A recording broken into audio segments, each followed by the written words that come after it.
Meus irmãos, eu quero saudar a todos com uma boa noite na presença do Senhor Jesus, amém? É uma alegria muito grande para Sara, Sofia, Bela e eu estarmos aqui ao longo desses encontros, não é? Eu agradeço a Deus esse privilégio, podemos estudar a palavra de Deus.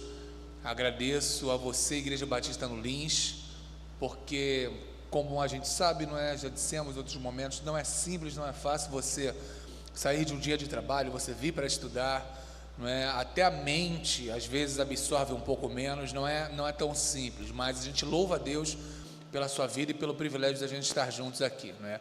Eu agradeço ao nosso querido e ilustríssimo pastor Ailton, a nossa querida irmã Simone, pelo convite para nós podermos estar juntos aqui. Nós louvamos a Deus. É muito bom, os irmãos me convidam para, primeiro, visitar os irmãos, segundo, nessa visita, trazer a palavra, e terceiro, obrigatoriamente, queira ou não queira, estudar um pouco mais da palavra de Deus. Isso é uma maravilha, né? Isso é bom demais. Muito obrigado. Obrigado a cada um dos irmãos. Muito obrigado, tá, pastor Ailton, por nos permitir estudar um pouquinho mais da palavra. Isso é coisa boa demais, não é? Rever o querido pastor Sérgio, rever o querido pastor Renê. Eu estava na dúvida se ali era o Xavier. Eu não sei se o senhor o conhece, é um amigo meu de muito tempo, veio semana passada. Ele tem uns CDs gravados, ele eu não sei como se fala quem compõe rap, se é rapista ou não, mas o nome dele é Xaxá, Xaxá é o rap, não é? Voltamos ouvindo seus raps para casa, está lá no Spotify, não é? Eu chorei, jejuei, orei e tal, né? Gravamos aí, né? Não é seu? É isso aí. Então, voltamos ouvindo você para casa e elas ficam pedindo agora para botar o seu rap lá, não é? Alegria reencontrá-lo e reencontrar também muita gente querida, muita gente amada, né? Ali chega a nossa preciosa Adriana, seminarista do Betel, formando esse ano, se Deus quiser, e se tiver entrega monografia, não é? Que bom, né? Uma alegria grande, né? Coisa de professor, né? Cobrando monografia para aluno em público, né? Que coisa, né? E, irmãos, qual é o meu percurso hoje? Nós terminamos no Apocalipse 14, semana passada, uma visão proléptica, né? A gente retoma a questão do ponto onde nós estamos, e hoje a gente vai do Apocalipse 15 até 22, se Deus permitir, tá bom? É a trajetória que a gente pretende seguir essa noite. O pastor Ailton mencionou, estou acompanhado da Sara, Sofia, Bela, essas joias preciosas que o Senhor nos permite ter, estar juntos, né, caminhando nós nessa caminhada do Senhor. E lá fora você também vai ter alguns livros para apreciação que você já conhece, se quiser ficar à vontade, tá bom? Abra sua Bíblia em Apocalipse, nós vamos estar vendo o capítulo 15, lendo como um pontapé inicial, e depois a gente vai passar em alguns textos, não é? E versículos 1 até 4, Apocalipse 15, de 1 a 4, como pontapé inicial, diz assim a palavra de Deus, Apocalipse 15, 1 a 4. E vi outro grande e admirável sinal no céu, 7 anjos, que tinham as 7 últimas pragas, porque nelas é consumada a ira de Deus. E vi um como um mar de vidro misturado com fogo, e também os que saíram vitoriosos da besta e da sua imagem, do seu sinal, do número do seu nome, que estavam junto ao mar de vidro, tinham as harpas de Deus, cantavam o cântico de Moisés, servo de Deus, e o cântico do Cordeiro, dizendo: grandes e maravilhosas são as tuas obras, Senhor Deus Todo-Poderoso. Justos e verdadeiros são os teus caminhos, ó Rei dos santos. Quem te não temerá, ó Senhor, e não magnificará o teu nome? Porque só tu és santo. Por isso todas as nações virão e se prostrarão diante de ti, porque os teus juízos são manifestos. Deus abençoe nossa vida com a sua santa e inesgotável palavra. Esse cântico aqui a gente conhece, né? A gente canta, grandes são as tuas obras, é cântico lindo, né? Então hoje vamos ver sobre taças, vitórias e novo mundo, não é? A nossa caminhada, não é? Logo mais vai ser veiculado uma projeção para você acompanhar, não é? O que é que nós vimos até aqui? Um revival, para quem está hoje pela primeira vez nesse estudo de Apocalipse, levante seu braço. Então a gente quer que você também acompanhe junto conosco, e por isso a gente vai relembrar só o que a gente viu até aqui. O que nós vimos? Primeiro, Apocalipse começa com uma introdução, João apresentando onde ele está numa ilha chamada Patmos, e Jesus se apresenta a ele, não é? E manda ele escrever 7 cartas. Essas cartas, elas são cartas que são escritas para a igreja da Turquia, capítulo 1 a 3. Depois do capítulo 1 a 3, nós temos as chamadas visões prolépticas. O que dissemos sobre visões prolépticas? Visões prolépticas são visões daquilo o que ainda não aconteceu, como se já tivesse acontecido. No capítulo 4, 24 anciãos depositam suas coroas diante do Rei dos Reis, diante de Jesus, e o adoram, celebrando a vitória. Isso ainda não aconteceu no tempo, mas já é previsto na eternidade. Apocalipse 4. Em Apocalipse 5, projetamos uma figura estranha aqui. Era um cordeiro, e esse cordeiro ele tinha 7 chifres, e ele tinha 7 olhos. Falamos, o que significam esses 7 chifres, o que significam esses 7 olhos? Observamos os chifres, observamos os olhos, e vimos que os chifres representam o poder, a onipotência, e os olhos representam a onisciência, não é? Apontamos lá, não é? Os 7 chifres, os 7 olhos, não é? Do cordeiro, Apocalipse capítulo de número 5. E aí fomos para o Apocalipse capítulo de número 6. Apocalipse capítulo de número 6 falam sobre o juízo e sobre o homem, os selos. Os selos são abertos, 7 selos, e aqueles juízos falam de flagelos sobre o homem e a humanidade. Falsos profetas vão se multiplicar, haverá fome, haverá morte. Vimos isso em Apocalipse 6. Em Apocalipse 7, há uma visão proléptica dos 144 mil assinalados. Falamos que esses 144 mil representam, numa ciência chamada gematria, que é o estudo dos números da Bíblia, representa 12 vezes 12, que seria a igreja de todos os tempos, vezes 10, vezes 10, vezes 10. A igreja de todos os tempos dentro da humanidade. Por isso, 144 mil selados. Capítulo 7 de Apocalipse. Vimos então capítulo 8, capítulo 9, que fala sobre a questão das trombetas. Essas trombetas, quando elas ressoam, elas apontam juízos de Deus sobre 1/3 de várias partes da natureza. Nós dissemos que há uma teoria chamada teoria da recapitulação, que ela entende que Apocalipse conta a mesma coisa de diversas formas diferentes. Conta que Deus julgará a humanidade e, por fim, Jesus voltará de maneiras diferentes. Vimos isso nos selos, depois vimos isso nas trombetas, capítulo 8 e capítulo 9. Capítulo 10 há uma visão que fala da sublimidade de transmitir a palavra. A palavra é doce na boca de João, mas o seu ventre é amargo. É bom a gente pregar, mas o conteúdo da pregação às vezes é um pouco pesado. Colocamos a figura aqui de um própolis, que às vezes é suave, é doce na boca, mas no ventre é um pouco amargo. Eu falei da tortura santa que minha esposa me submete, me dando própolis toda noite, mas que faz um bem para o meu sistema imunológico. Mas outro assim ruim é própolis, né? É que nem gengibre, né? O pessoal falava tanto de gengibre, deu uma mordida no gengibre, quase caí para trás, que o negócio ruim também é gengibre, mas é gosto, né? Eu respeito seus gostos também, mas no meu não desce não. Depois temos embates cósmicos, Apocalipse de 11 a 13. Apocalipse 11, não é? E 12 vão falar sobre 2 testemunhas e sobre a mulher. A igreja sendo representada por aquela mulher, que ora aparece Maria, ora aparece a igreja, mas a ideia é que há uma representação da perseguição que o diabo impinge à igreja ao redor do mundo durante todos os tempos. Falamos sobre a besta, falamos sobre o falso profeta, falamos sobre o dragão, em que o dragão ele representa Satanás. A besta e o falso profeta, eles vão representar muitas vezes reis e sistemas que se manifestam como perniciosos no passar do tempo e perseguidores aos servos de Deus.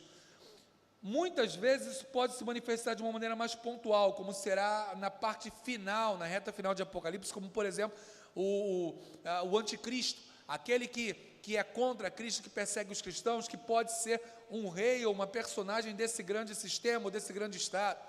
Muitas vezes a gente vê a ONU, ou vê os países dizendo, precisamos de um representante mundial. Quem sabe esse representante mundial pode ser essa representação do anticristo, ou alguém que tenha muito poder e coloque-se como um representante do mundo. A questão que Apocalipse coloca é que há um dragão que rege isso, que é Satanás, e ele tem os seus elementos que se manifestam por meio do Estado, muitas vezes por meio de reis e governantes e perseguição aos cristãos, e muitas vezes por outros elementos que vão fazer coisas surpreendentes, como fogo descer do céu à terra, como dar vida à imagem da besta. Falamos aqui muito da tecnologia, falamos do uso da tela, do uso do celular, dos drones, que com o drone hoje você pode fazer a holografia do fogo descer do céu à terra e parecer isso muito real. Então dissemos que o que está em foco em Apocalipse 11 a 13 é o controle, e todos os mecanismos para o exercício do controle já estão postos. Então a questão de Jesus voltar, a questão do controle imposto sobre os cristãos é uma mera questão de tempo, irmãos, porque todos os mecanismos que podem proporcionar o cenário de perseguição descrito em Apocalipse 13 já estão postos. Para que a gente não desfaleça com a força das visões, Apocalipse 14 vem como uma visão dos 144 mil apresentado em Apocalipse 7. Apresenta novamente a vitória daqueles que, enquanto a besta marcou os seus, nestes seguidores do Cordeiro há um selo. A marca da besta é contraposta como uma coisa imposta com a suavidade do selo colocado sobre os escolhidos de Deus. Estes vencem porque tem o selo de Deus nas suas testas. Apocalipse 7 e Apocalipse 14. Paramos neste ponto no encontro passado. E aí a gente agora desemboca em Apocalipse 15, no texto que a gente leu, falando aí sobre a questão das taças da ira de Deus, não é? Vamos para as taças então. Começamos fazendo a leitura em relação à questão das taças. No versículo de número 2, o texto fala sobre os vitoriosos que saíram vitoriosos da besta. Mas logo no capítulo 3, o texto vai falar que você tem aqueles que cantavam o cântico de Moisés, aqueles que têm a marca de Deus na sua vida. Então, enquanto você tem os que saíram vitoriosos da besta e que venceram os do Cordeiro em Apocalipse 13, 7, que o texto diz, farão guerra contra os escolhidos do Cordeiro e o vencerão, nesse momento o que nós temos são aqueles que saíram vitoriosos em relação à questão da resistência à besta. Ou seja, a nossa derrota momentânea naquele momento em Apocalipse 13, 7 é paradoxal, porque no fim, aquele que serve ao Cordeiro sempre vencerá. Irmãos, nós venceremos, a vitória já está escrita, a vitória é certa, não é coisa coaching, não é palavra de pregador, já está escrito que em Cristo você é mais do que vencedor e morará na glória celestial em nome de Jesus, amém, irmãos? Então temos sempre que lembrar disso, não é? O texto ainda ele vai mencionar que há o cântico de Moisés. Talvez você pergunte, mas por que Apocalipse 15, 3 fala que eles cantavam o cântico de Moisés, se eu não vejo esse cântico no Antigo Testamento? Porque Moisés entoa um cântico lá em Êxodo, capítulo de número 15, quando os israelitas eles saem do Mar Vermelho e Faraó é derrotado e eles são libertos da idolatria e da opressão do Egito. Então, assim como Moisés entoou o cântico com o povo de Israel, que venceu a idolatria do Egito, esse cântico é chamado de cântico de Moisés, porque nós fomos livres da idolatria do mundo, livres que não recebemos a marca da besta e pertencemos ao verdadeiro Israel. Por isso esse cântico é chamado de cântico de Moisés, não porque Moisés cantou, mas porque a mesma condição de israelitas libertos da idolatria e do jugo que Faraó tentava impor, esses aqui venceram, estão livres de todas as vicissitudes e de toda a idolatria do mundo. O texto vai dizer ainda no versículo de número 5, que quando João olha, o templo do tabernáculo do testemunho se abre no céu. Se é literal ou figurado, nós estaremos lá para ver aquele grande dia quando o Senhor nos chamar a sua presença. Por quê? Você não a esse texto mencionando que existe um tabernáculo, o qual o tabernáculo terreno foi figura dele. Veja você, Êxodo 25, 9, o texto vai dizer que Deus fala para Moisés, Moisés, faça o tabernáculo conforme o modelo que eu te mostrei no monte.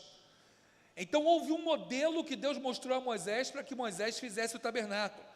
Hebreus capítulo 8, versículo 5, fala a mesma coisa, citando o texto de Êxodo 25, 9, e também Êxodo 25, 40. Então houve um tipo de modelo de tabernáculo que Deus mostra a Moisés, para Moisés fazer o tabernáculo terreno. Alguns perguntam, será que esse modelo era o tabernáculo celestial que Deus mostra a Moisés, será que o que está mostrado a João aqui, do tabernáculo no céu, realmente é literal ou era algo figurativo apenas? Agora é a gente aguardar para ver, mas que houve um modelo que Deus mostrou a Moisés, isso o texto diz. E aí, a partir do capítulo 16, começam a vir as taças, os flagelos das taças. Veja, irmãos, há um detalhe nos flagelos das taças. Esses flagelos das taças, principalmente, são juízos sobre os seguidores da besta. O que está em foco ali é que os seguidores da besta, eles terão o seu flagelo garantido, eles terão o seu castigo imposto e não será escrito, não será esquecido. Quais são os flagelos, quais são as taças? Bem, nós temos ali um flagelo de uma primeira taça, uma chaga má é colocada sobre os homens. Que homens? Os homens que tinham o sinal da besta e adoravam a sua imagem. Então não é sobre qualquer homem, não é sobre os seguidores do Cordeiro. Aqueles que têm o sinal da besta e adoraram a sua imagem terão chagas más, terão chagas ruins. Veja, os seguidores da besta, nesse momento. O segundo flagelo é o mar colocado em sangue, o mar transformado em sangue. Aqui não se aplica, não menciona diretamente os seguidores da besta, nem nessa, nem na quarta taça. Na terceira taça, que é derramada sobre rios, os rios e fontes se transformam em sangue, vem o seu juízo sobre aqueles que derramaram sangue dos profetas, justamente os seguidores da besta. A quinta taça, a quarta taça vem sobre o sol intenso, e a quinta taça, ela impinge dor. Sobre quem? Sobre o trono da besta e sobre os seus seguidores. A sexta taça, derramada sobre o Eufrates, ela vem com flagelo sobre o dragão, sobre a besta e sobre o falso profeta. Quando vem o terremoto na sétima taça, vem Saraiva, vem o fim, e aí acaba-se o império da grande Babilônia. Então, todas as taças, de maneira direta ou indireta, elas trazem juízos dizendo: os seguidores da besta cessarão, terão o seu fim. Só um adendo aqui para você, por gentileza, se você quiser olhar comigo no 16:8, um detalhe só para a gente sempre lembrar, tá, gente? 16:8, o texto diz: o quarto anjo derramou a sua taça sobre o sol. Foi-lhe permitido que abrasasse os homens com fogo. Os homens foram abrasados com grandes calores e blasfemaram o nome de Deus, que tem poder sobre essas pragas, e não se arrependeram para lhe darem glória. Esses aqui são principalmente os seguidores da besta, abrasados com grandes calores e não se arrependeram para dar glória a Deus. Então, meu convite para você que não é seguidor da besta, seguidor do Cordeiro, é toda vez que fizer muito calor, não reclama, irmão, dá glória a Deus. Porque quem reclama do sol e quem não dá glória a Deus são os seguidores da besta. A gente dá glória, no frio ou no calor, dá glória em nome de Jesus, amém, irmão? Então lembra disso, porque o calor está chegando. A gente sentiu um pouquinho essa semana, e o maçarico daqui a pouco vai vir. Quando vier o maçarico, dá glória, porque o rei está voltando, amém, irmão? Não esqueça disso não, tá? Sempre dê glória a Deus aí nessa parte. Bem, as taças vêm, e quando vêm as taças, agora elas vão desembocar. A última taça fala sobre o juízo sobre a grande Babilônia, e lá vem ela, a grande Babilônia, não é? Capítulo 17, capítulo 18, diz assim, capítulo 17, versículos 1 até versículo de número 6. E veio um dos 7 anjos que tinham as 7 taças, e falou comigo, dizendo-me: vem mostrar-te a condenação da grande prostituta que está sentada sobre muitas águas, com a qual se prostituíram os reis da terra, e os que habitam na terra se embebedaram com o vinho da sua prostituição.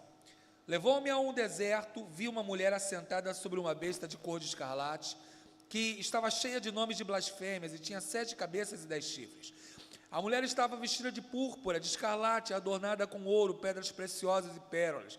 Tinha na sua ouro, cheio das abominações e da imundícia da sua prostituição.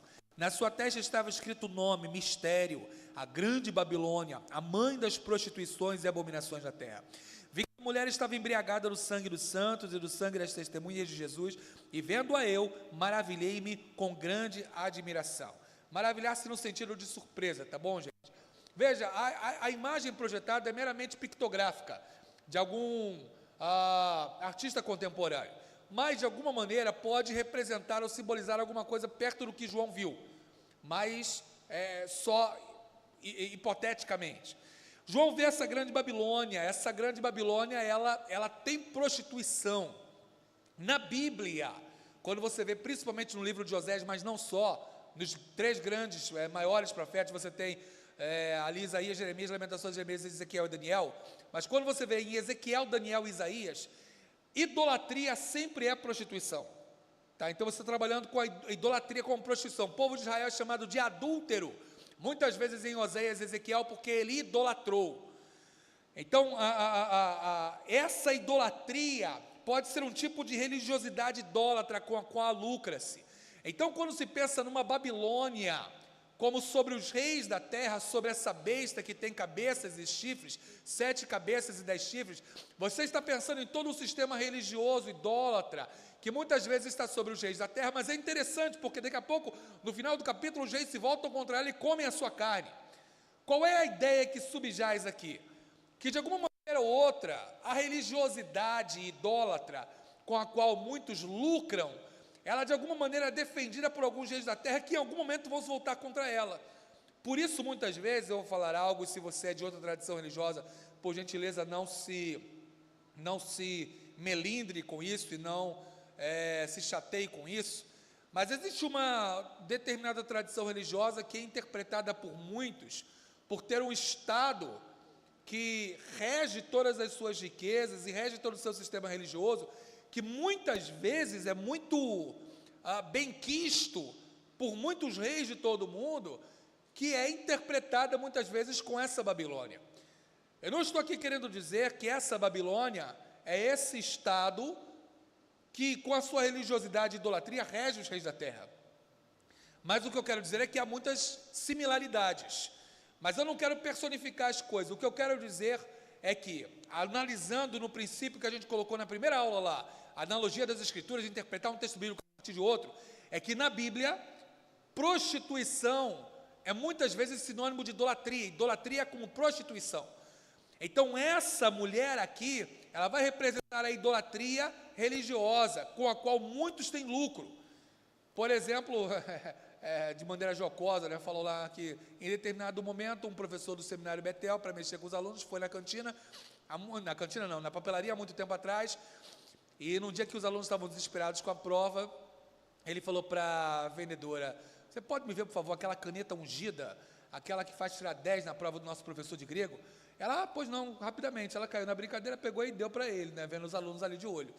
Saiu o professor, saíram os alunos, e reza a lenda que chegou um aluno depois que o professor foi embora e falou: vem cá, você tem essa caneta aí mesmo? Vende umas 2 para mim aí, por favor.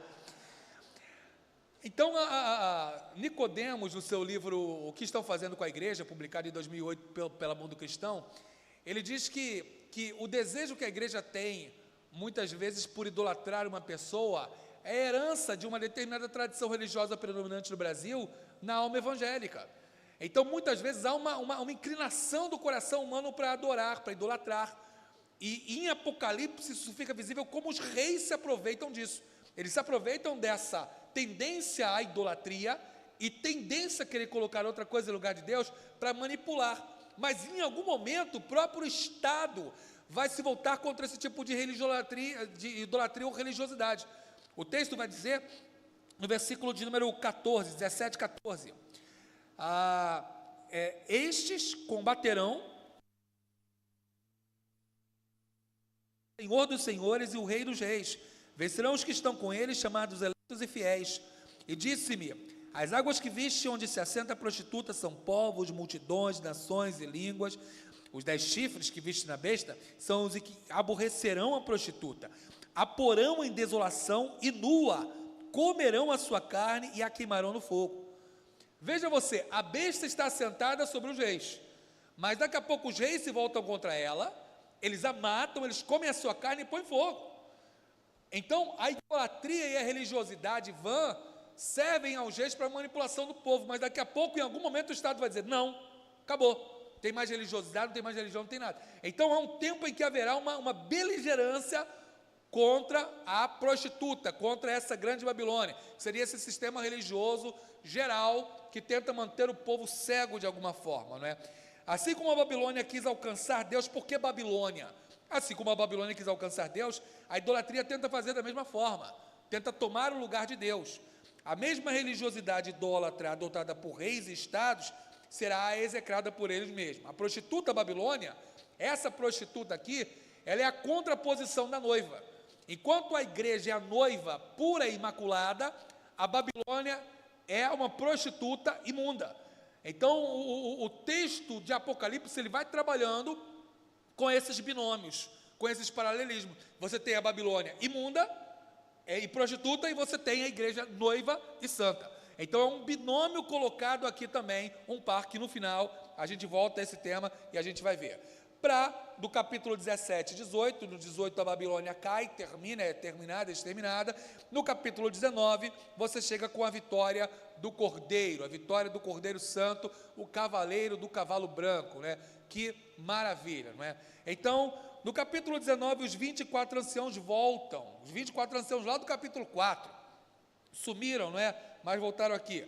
Capítulo 19, versículos 1 e 2, diz o texto: E depois dessas coisas ouvi no céu como que uma grande voz de uma grande multidão que dizia: Aleluia, salvação e glória e honra e poder pertencem ao nosso Deus, porque verdadeiros e justos são os seus juízos, pois julgou a grande prostituta que havia corrompido a terra e a sua prostituição, e das mãos dela vingou o sangue dos seus servos. Versículo de número 11: Vi o céu aberto, eis um cavalo branco que estava sentado sobre ele, chama-se Fiel e Verdadeiro, julga e peleja com justiça.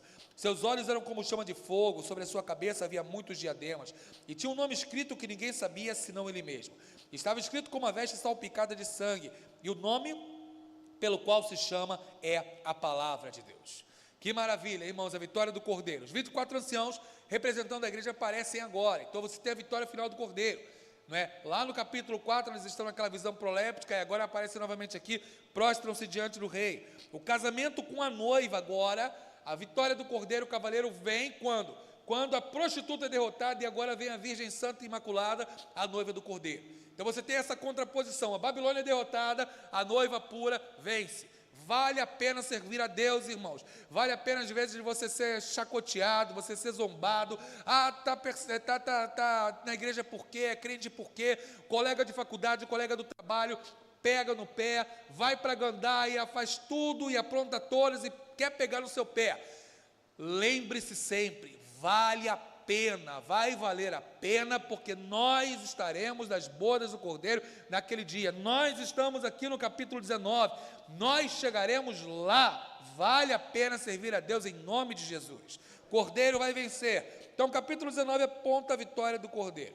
Quando você pensa que o Apocalipse está entendido, claro como água, aí vem aqueles 1000 anos, né, que não querem calar, o milênio, Apocalipse capítulo 20, então desemboca no milênio, versículos 1 até versículo 10 diz assim: Vi descer do céu um anjo que tinha a chave do abismo, uma grande cadeia na sua mão.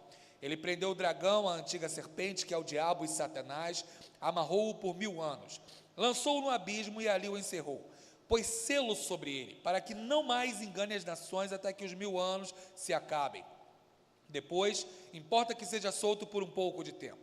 Vi tronos e assentaram-se sobre eles, e foi-lhes dado o poder de julgar.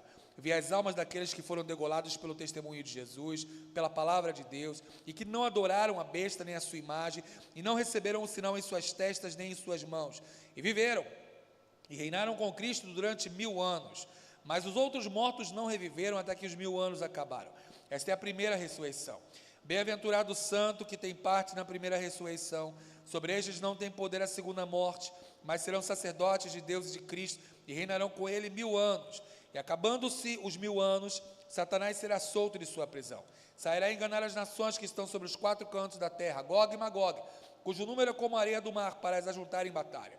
Subiram sobre a largura da terra, cercaram o arraial dos santos, a cidade amada, mas desceu fogo do céu e os devorou. E o diabo que os enganava foi lançado no lago de fogo e enxofre. De dia, onde está a besta e o falso profeta, de dia e de noite serão atormentados para todos sempre. Então, vamos dar uma olhada e tentar entender o milênio. Onde é que você vai encontrar um milênio no dicionário bíblico? Milênio é kilios no grego, mil é kilios, não é? Então, quando você fala de kiliastas, você está falando de milenistas. Então, quando você quiser procurar o assunto, você procura em quilialistas, num dicionário bíblico, que você vai encontrar assuntos sobre milênio. Ou procura milênio, ou procura quilialismo, que você vai encontrar as coisas. Capítulo 20, versículos 1 a 3, o texto menciona que o anjo prendeu Satanás. O termo em vermelho aí, que eu coloquei sublinhado, o verbo, é krátesen. Eu coloquei para nós entendermos, né? A Caia Krátese Tom Dracona, não é? Ele prendeu o dragão. Só que Crato você conhece de democracia, conhece daquilo que trabalha com a cracia, a olicracia, governo de poucos, democracia, governo do povo. É o mesmo Kratos que está aqui, é de governo. Literalmente o texto diz, e governou o dragão, que é traduzido por prendeu ou aprisionou. É aquilo ali que está no texto. Cai krátesen tom da crona, da cronta. O que eu quero dizer com isso? Eu quero dizer que alguns intérpretes sugerem que há um tipo de refreamento da atividade do mal, por causa do termo de ekratesen, significando que colocar uma cadeia sobre ele, colocar uma algema sobre ele, não significa que ele não tem ação nenhuma, mas que a ação dele está totalmente sobre o governo de Deus, que Deus falou, olha, você vai vir até aqui, Jó, você pode mexer nele, mas você não pode tirar a vida dele. Então ele está ekrátense, está dominado, está limitado, ele não pode agir como ele bem entende. Capítulo 20, versículo 1 a 3, ele é lançado no abismo. Que abismo é esse? É um abismo que você conhece, é um abismo que eu conheço. O abismo ele já apareceu lá atrás, ele já foi mencionado lá atrás, no capítulo 9, versículos 1 e 2. Daqui a pouco a gente vai voltar a ele. Por quê? Depois do versículos 4 a 6, o texto diz que ele fica preso durante 1000 anos, que é um tempo extenso em que Cristo reina através dos seus embaixadores. Você tem, por exemplo, teorias chamadas de pré-milenistas, que falam que Cristo volta antes de 1000 anos literais.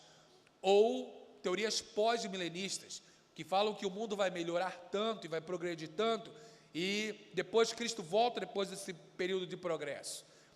A teoria pós-milenista, ela deixou muito de ser acreditada após a Primeira e Segunda Grande Guerra Mundial, que percebeu-se que o homem não estava evoluindo, mas que o homem estava, ao contrário, se tornando mais atroz e mais cruel. E você tem a teoria amilenista, que ela menciona que o período de 1000 anos é um período de tempo que não deve ser entendido exatamente como literal, é Cristo reinando no coração dos homens. A proposta que está projetada, ela tem algum tipo de similaridade com aquilo que podemos chamar de amilenismo. Por quê? Ali debaixo do capítulo 20, versículos 4 a 6, está escrito 1000 anos, tempo extenso em que Cristo reina através dos seus embaixadores. Então, enquanto a atividade de Satanás lá atrás foi refreada por Deus dizendo, você só pode ir até aqui, Cristo reina e age por meio da igreja, age através da vida de nós. Porém, ele vai permitir uma investida final de Satanás. Essa investida final viria justamente no período em que é aberta a chave do abismo, em Apocalipse capítulo 9, versículos 1 e 2. Vou ler lá para você. A gente leu lá atrás, mas a gente vai voltar aqui a Apocalipse 9, versículos 1 e 2, na quinta trombeta. O quinto anjo tocou a sua trombeta e viu uma estrela aqui do céu cair na terra e foi-lhe dada a chave do poço do abismo. Abriu o poço do abismo, subiu o fumo do poço, como o fumo de uma grande fornalha. Como o fundo do poço escureceu-se o sol e o ar. Do fumo vieram gafanhotos sobre a terra, e foi-lhes dado como o poder dos escorpiões. Foi-lhe dito que não fizessem dano a erva alguma da terra, nem a verdura alguma da terra, mas somente aos homens que não têm nas suas testas o sinal de Deus. Foi-lhe permitido que não os matassem, mas que por 5 meses os atormentassem, e o seu tormento era semelhante ao tormento do escorpião, quando ele fere o homem.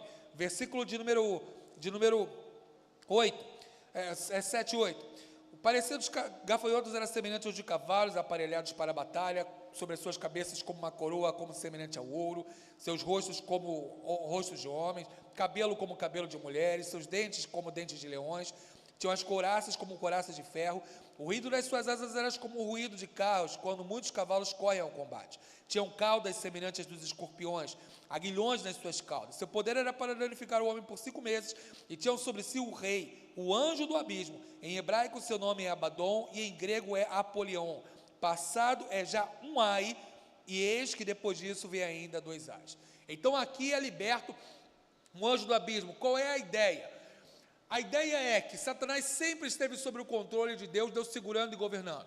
Permanece sempre, conforme eu já disse anteriormente, o Deus, com um assopro da sua boca, ele pode acabar com Satanás a hora que quiser.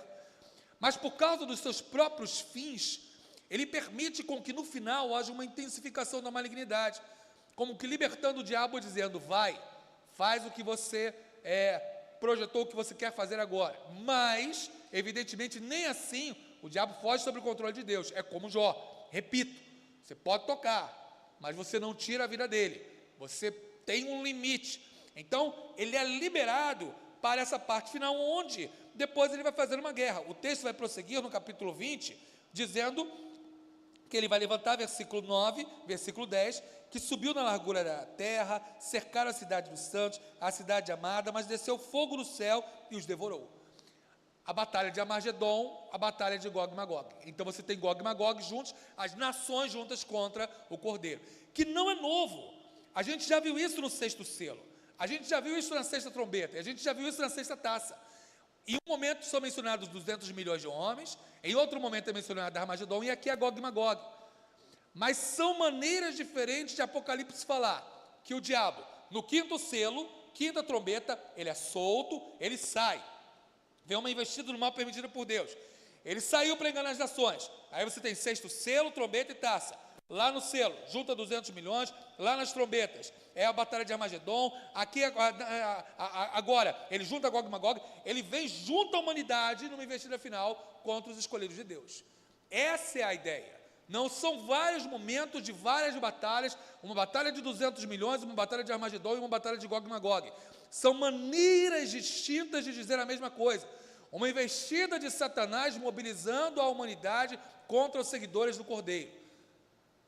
Irmãos, quando a gente vê algumas situações na contemporaneidade,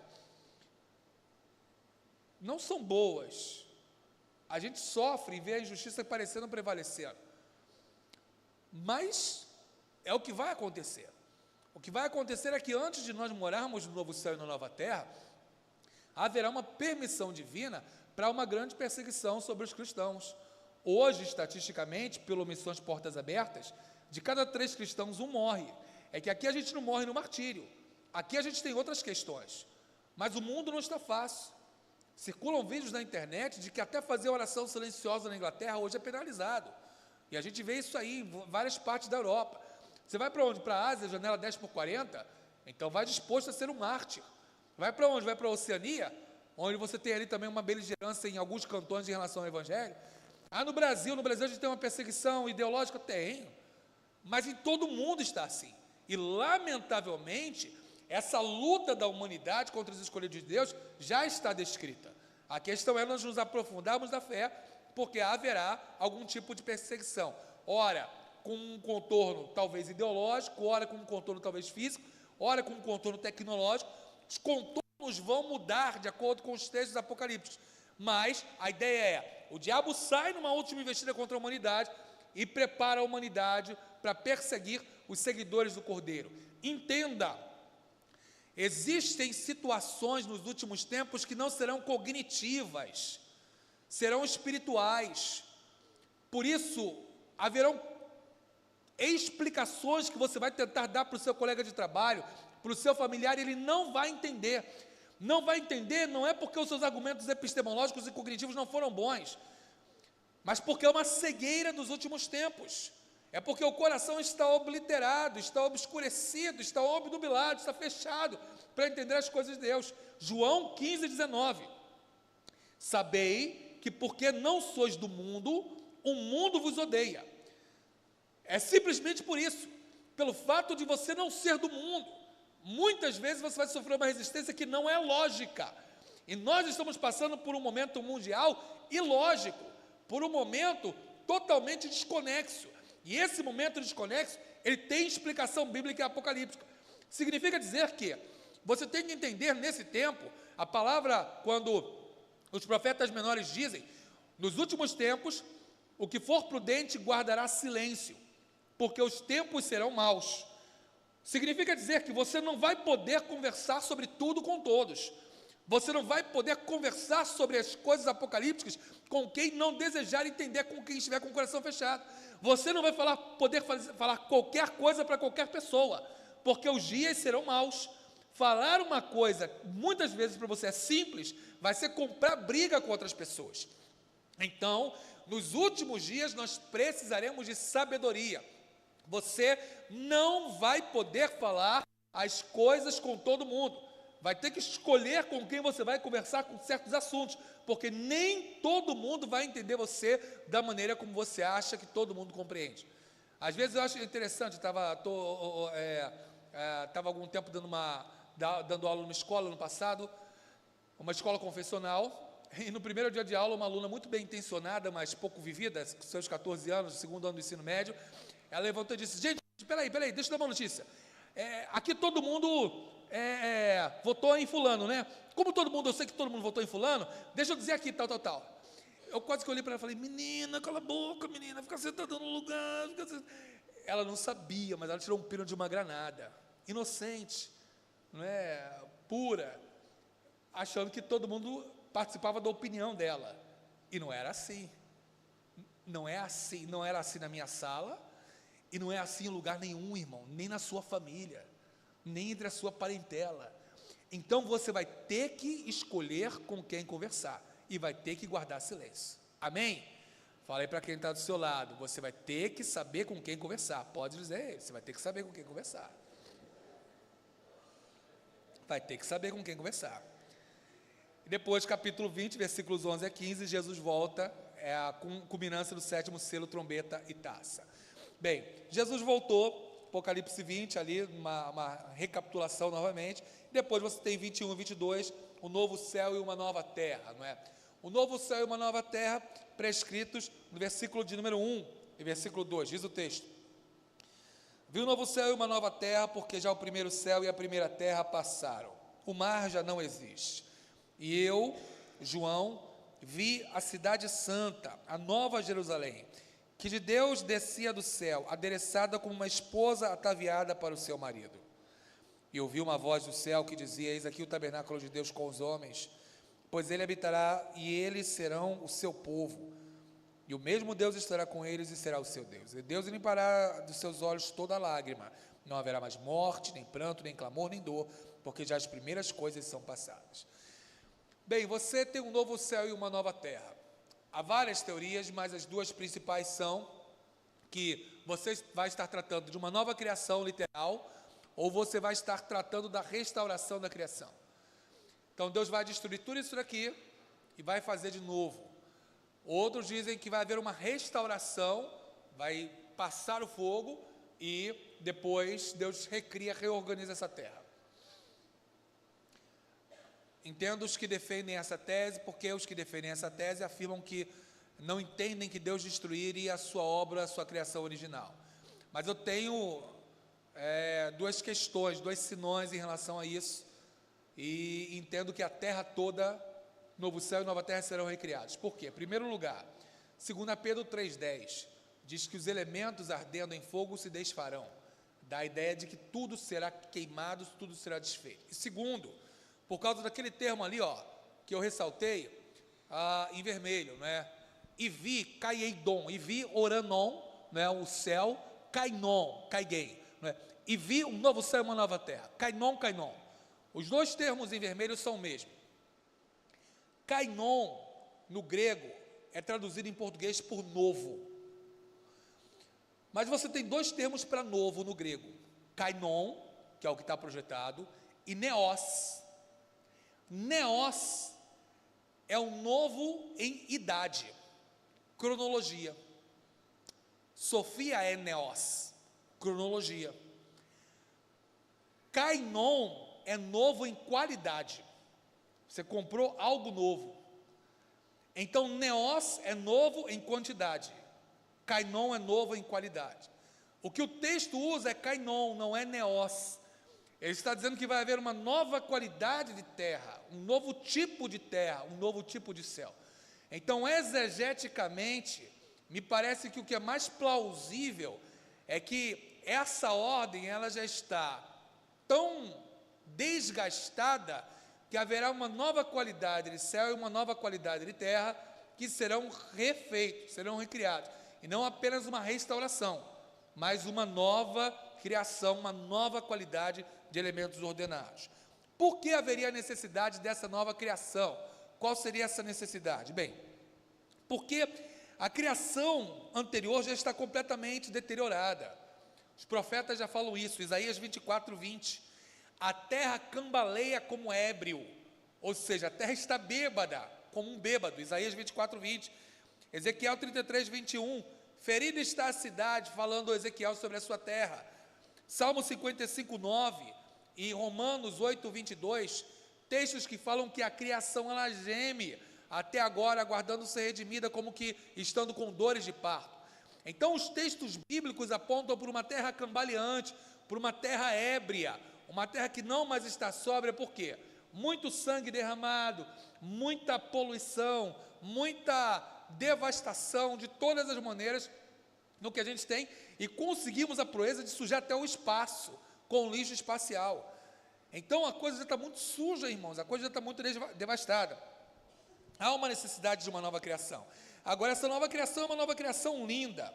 Eu vou convidar você a fazer um exercício comigo quando você ler Apocalipse. Principalmente você que é advogado tributarista. Separe em Apocalipse as benesses que você vai ter tributariamente falando.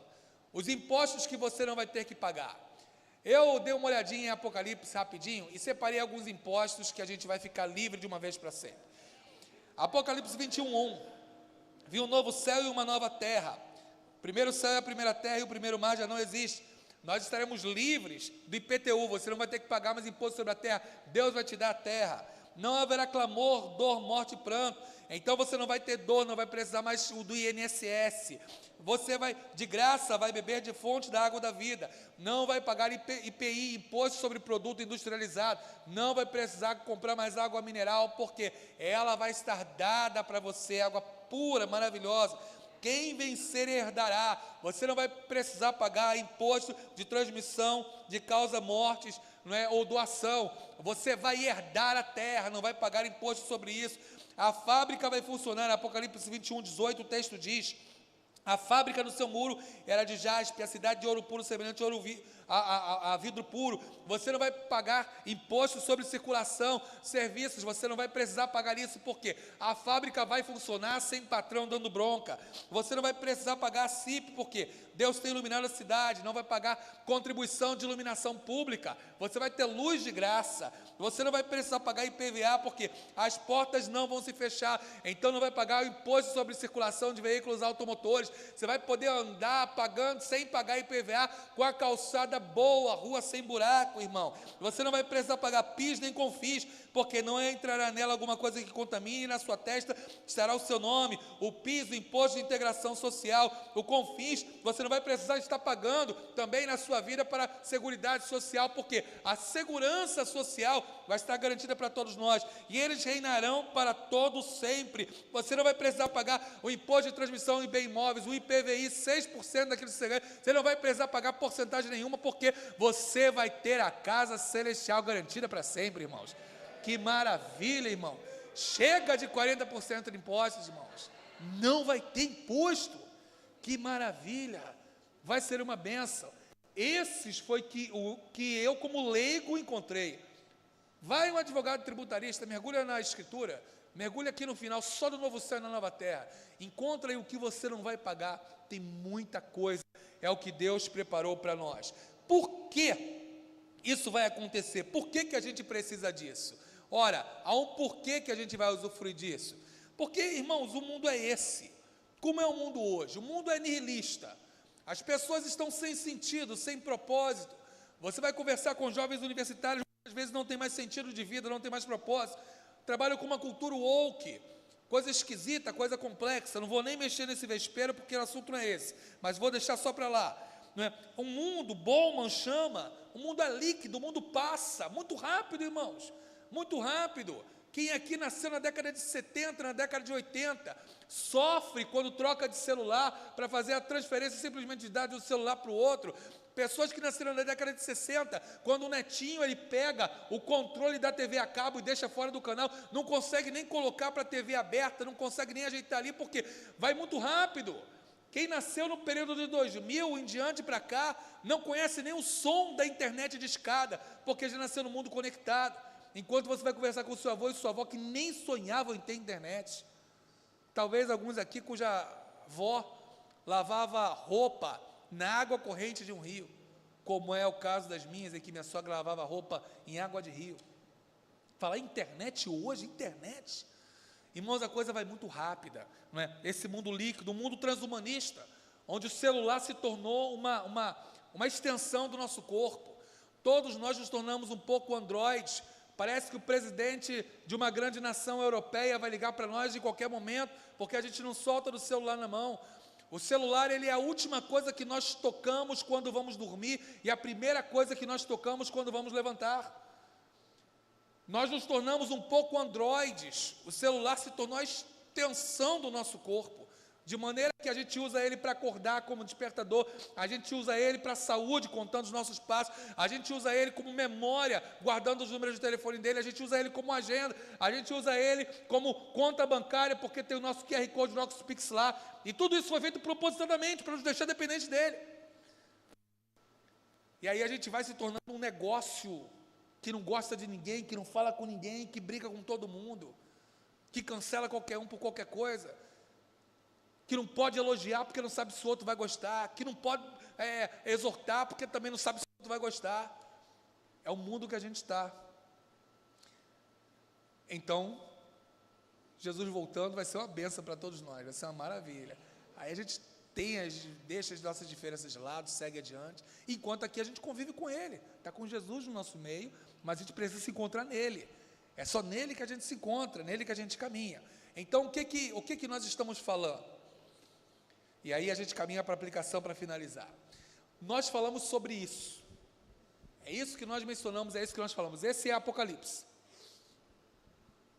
Começamos com a introdução, 1 a 3. Introdução e cartas e as visões prolépticas, capítulo 4 e capítulo 5. Você tem 7 círculos ali. Porque em Apocalipse você está falando a mesma coisa de formas diferentes. Qual é a ordem das coisas?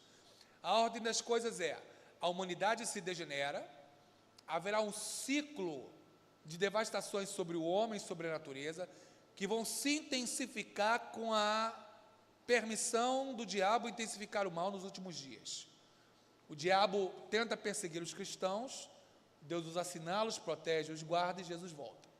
Essa é a história contada em Apocalipse, de diversas formas diferentes. Quando você chega, pensemos lá, por exemplo, começa com os selos do capítulo 6. Então você tem os selos, são juízos de Deus sobre o homem. O que está em voga ali? Você tem, os selos vêm, capítulo 7 a visão proléptica, mas ali foca, o homem vai sofrer. Depois você tem uma segunda sequência, capítulo 8, capítulo 9, as trombetas, com uma visão do privilégio de transmitir a palavra de Deus. Ali está falando o quê? O juízo de Deus sobre a natureza.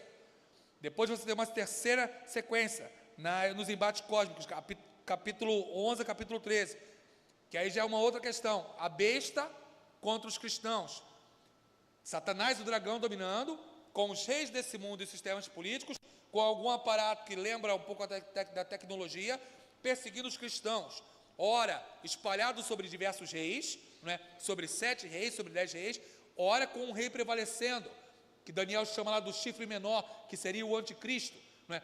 Então, esse sistema sobre o mundo, a besta perseguindo os cristãos. Depois, capítulos 15 e 16, uma quinta sequência, não é? Sobre uma quarta sequência das taças. As taças são juízos contra quem? Contra os seguidores da besta.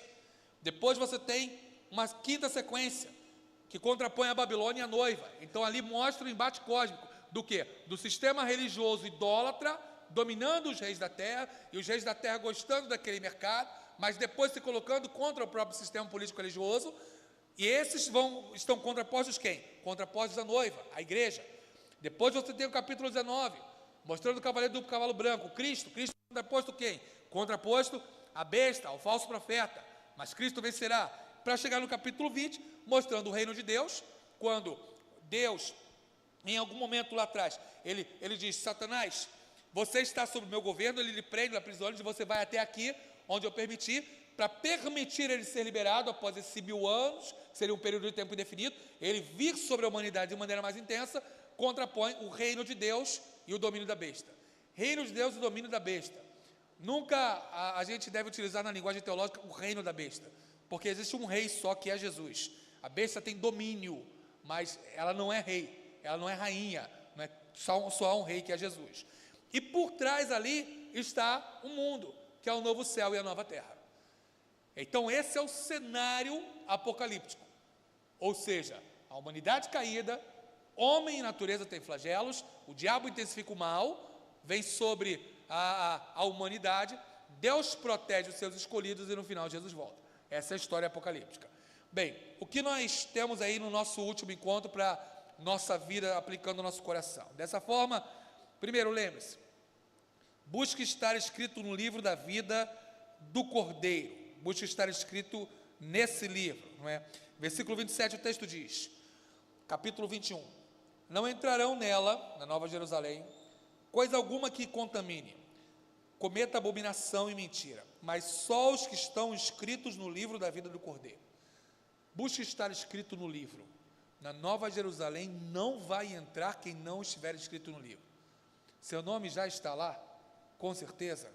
Segundo, treine o serviço por aqui. Apocalipse 22, 3, o texto diz, na Nova Jerusalém nunca mais haverá maldição contra alguém, e nela estará o trono de Deus e do Cordeiro, e os seus servos o servirão. Para você servir no céu, já comece treinando aqui na terra. Na igreja sempre há um espaço para você. Procure servir no ministério infantil, de professores de criança, sirva no ministério de louvor, sirva fazendo uma visitação. É muito difícil a gente vislumbrar alguém conseguindo servir no céu, se ela já não treinou o seu serviço aqui na terra. Os seus servos o servirão. Sirva o Cordeiro na terra, para aquele dia você também lembrar e no céu só ser uma sequência do serviço que tem aqui. 22, 7, eis que presto venho, bem-aventurado aquele que guarda as palavras da profecia desse livro. Terceiro, guarde as palavras da profecia. Tudo convida você hoje a não acreditar, tudo convida hoje você a não crer, tudo convida hoje você a entender que Jesus está demorando demais. Não está, ele vai voltar no tempo certo. Guarde as palavras dessa profecia. Essa profecia, irmãos, não é Nostradamus, essa profecia não é Mãe de Ná. Essa profecia, no Antigo Testamento, teve centenas de profecias e promessas sobre Jesus, todas elas se cumpriram, e no Novo Testamento há várias profecias sobre você e eu, e continuam se cumprindo. A palavra dessa profecia tem se cumprido. Guarde as palavras dessa profecia. Quarto, defina-se e aprofunde-se. Apocalipse 22, 11, quem é injusto faça injustiça ainda, quem está sujo, suje-se ainda, quem é justo faça justiça ainda, e quem é santo seja justificado ainda. Defina-se, será um tempo de definição. Não vamos ficar com medo de dizer que somos cristãos ou crentes, ainda que o colega da faculdade ache que a maior onda é beber até cair e que a gente é careta. Irmão, já fomos chamar de careta durante tanto tempo, já vamos chamar de quadrado, tanta coisa. Pensa o seguinte, a gente canta aqui com grande vigor, o Marcos Salles, né? O inferno não parou a igreja, o Coliseu não parou a igreja, os leões não pararam a igreja do Senhor. Eu fico pensando naquele cântico, irmãos, nós estamos no lucro. Se alguém jogar um ovo na nossa cabeça, o que é jogar um ovo na nossa cabeça em relação a lutar com um leão, irmão? Alguém me tirou do emprego porque eu não era cristão. E livramento, irmão, glória a Deus, que bom, você não está lutando com um leão. Olha o que a gente canta, o Coliseu não parou a igreja, os leões não pararam a igreja do Senhor.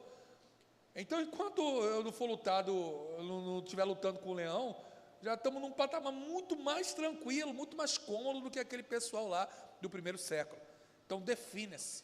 Somos crentes com muita alegria, com muito vigor, e fizemos a melhor escolha. Ser crente, ser cristão é a melhor escolha da vida. Quinto e último lugar, lave as vestes do sangue de Jesus. Capítulo 22, versículo 15. Ficarão de fora os cães, os feiticeiros, os que se prostituem, os homicidas, os idólatras e qualquer que ama e comete a mentira. Santidade. Santidade convém à casa de Deus. Por mais demodê ou por mais fora de moda que esteja para alguns, irmãos, Deus é santo. E o sarrafo é o mesmo sarrafo de Moisés. E o sarrafo é o mesmo sarrafo de Abraão, Isaac e Jacó. O sarrafo continua lá em cima sendo o sarrafo de Enoque. O tempo mudou, a modernidade tornou-se líquida, o tempo tornou-se nihilista. Mas o sarrafo de Deus continua lá escrito. Levítico 11, 27. Sede santos, porquanto o Senhor vosso Deus é santo. O sarrafo continua o sarrafo da santidade. Então, não pratique a mentira, não pratique a imundícia, não pratique a pornografia, não pratique a inveja, a ganância. Ainda que o tempo caminhe para isso, mas joga tudo isso fora e santifique-se. O rei está voltando. Que quando ele voltar, a gente esteja conversando lá naquele grande dia sobre esse estudo, dizendo: olha só que bênção. As dúvidas que tinham permanecido agora estão claras aqui, nos encontramos aqui. E a gente, de repente, ainda chega e fala: vamos aproveitar e tirar aquela duvidazinha ali que ainda restou lá diretamente na fonte, diretamente com Jesus, e vai ser uma alegria muito grande. Vamos carimbar o nosso passaporte, quem não carimbou, e ter certeza de que naquele grande dia nós vamos estar com o Cordeiro. Amém, irmãos? Feche seus olhos, curve sua cabeça. Eu não sei se há alguém aqui que ainda não fez a sua decisão. Nós vamos orar e eu queria convidar você, que de repente ainda não tem a sua certeza de salvação, ainda não tem a decisão tomada, que não por medo, mas por amor e por fé, por acreditar que Jesus vai voltar, que gostaria hoje que Cristo entrasse no seu coração e que gostaria de render a sua vida a Jesus. Pastor, estou visitando aqui hoje, visitei durante os estudos, ou estou vindo só hoje, não sou evangélico, mas eu quero ter essa certeza de estar lá quando Jesus voltar, eu quero entregar minha vida a Jesus. Se tiver alguém assim, a gente vai orar aqui agora. Então levante o seu braço, se você quer ter essa certeza, se você quer entregar a sua vida a Jesus. Pode levantar o seu braço que a gente vai orar por você, com você e sobre você. Alguém aqui hoje que ainda não tem a certeza da salvação e quer entregar sua vida a Cristo, pode levantar o seu braço que a gente vai orar por você, com você e sobre você. Alguém aqui? Se houver, pode levantar o seu braço que a gente vai orar junto. Pai da glória, te damos graças, Deus, porque ao longo dessas quartas-feiras, daquele domingo de manhã, podemos estudar aqui sobre Apocalipse. O Senhor sabe da alegria do meu coração, da Sara, das meninas, ao recebermos o convite do pastor Ailton, da igreja do Lins, para podermos compartilhar a Tua palavra, Pai, porque, ó Deus, é a sensação do João, ainda que o teor seja amargo, Pai, mas a gente se alegra em compartilhar o ensino da Tua palavra, principalmente lembrar que Jesus está voltando e de alguma maneira contribuir para algum esclarecimento maior ou menor em cada irmão. Muito obrigado, Pai, pela vida da Igreja Batista do Lins, pelo ministério do pastor Ailton e irmã Simone, que o Senhor continue abençoando esse povo, Pai, e que a Tua palavra fique marcada em cada coração, para que estejamos preparados, seja para aquele grande dia, quando o Senhor vier ao nosso encontro, Pai, ó Deus, e o anjo tocar aquela trombeta e subirmos a encontrar com o Senhor nos ares, ou seja, no dia que o Senhor individualmente, Pai, nos chamar à Tua presença na ocasião da nossa morte. Ó Deus, que estejamos preparados, que esse estudo sirva, Pai, para nos incentivar a estarmos a todo momento preparados para quando o Senhor nos chamar. Isso daremos toda a gratidão em nome de Jesus, amém. A palavra está com o nosso querido pastor Ailton. Muito obrigado, pastor.